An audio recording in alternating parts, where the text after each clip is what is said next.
Okay,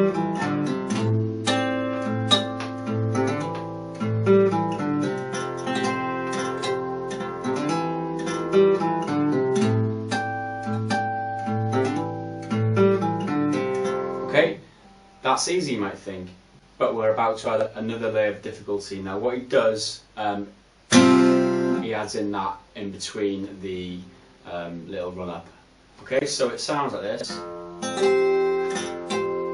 Puts one in there after the second harmonic. Now what this is, it's not a strum, because that's a strum. Okay, what it is, it's more like it's kind of like a percussive slap, but it's also a strum at the same time. Okay.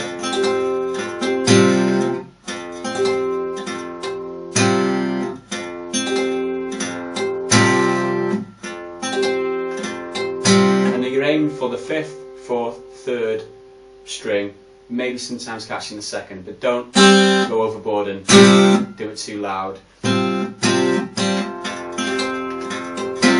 Okay, I might mention now that my hand position for this, and Ben Howard's, I had to take it from Ben Howard because I wasn't able, because when I was learning it previously, my hand position was up here. Okay, when I was trying to do this kind of flick, I was finding my hand was all over the place and I was making too loud a noise. So I've adopted Ben Howard's hand position, which is with your wrist almost flat on the body of the guitar. It allows you to get a hell of a lot more control over. Okay, you don't actually need to move your fingers that much. So if you bring your hand away, and just as it comes down, flick it, and maybe you'll be doing that with your wrist. Okay? It's actually more the very bottom of your thumb around there. Okay, so that means obviously you've got to arch your fingers as you're plucking because your hand's in this position, but it is a lot easier to control what you're playing by having it in this position. That's why I'm using my thumb pick, because I can't get my thumb round to play the 6th string in this position. Okay, so we've got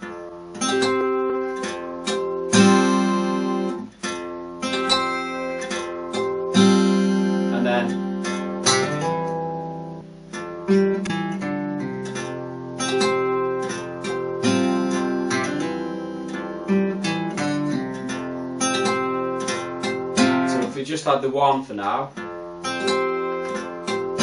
play the rest the same.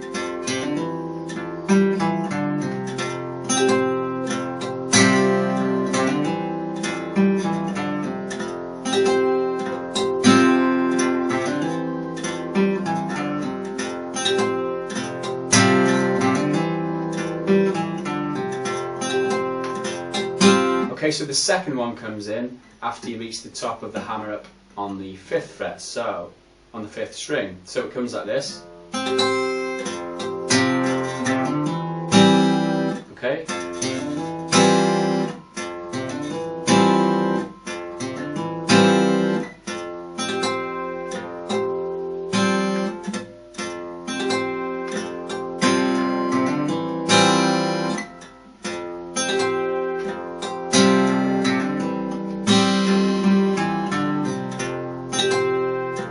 If we just play everything else the same, just try and play these 2 strums or flicks in the position I've just told you.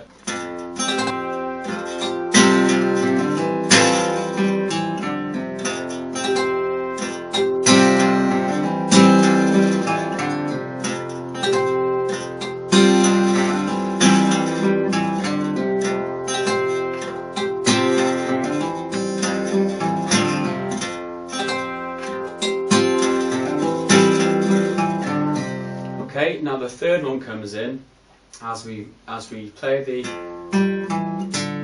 as we reach that pull off. We don't actually pluck that. What it is okay. So how that fits in.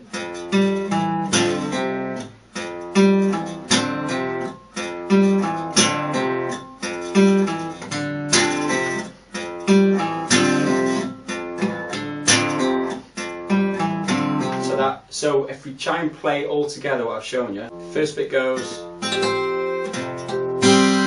then it goes, and then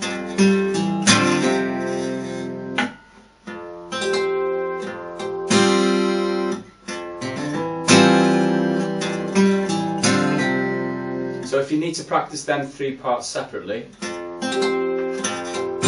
that'd be part 1, part 2, part 3.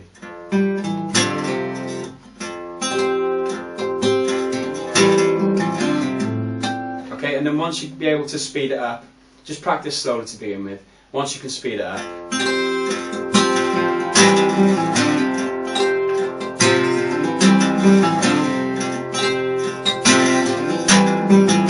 you add in the other shapes.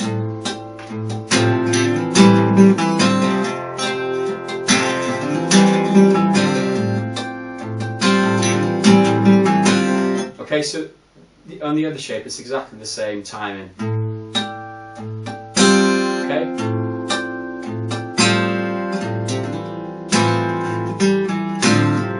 Okay, it's the same timing along with that riff where it goes.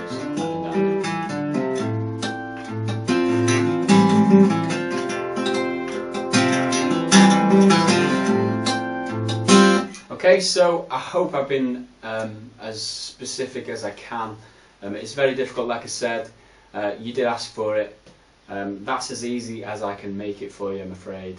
If you're still with me and you're practicing that, move on to part 2 now. I'll show you the rest of it. It's a lot easier, the rest. Okay, so skip to part 2 now and I'll see you there.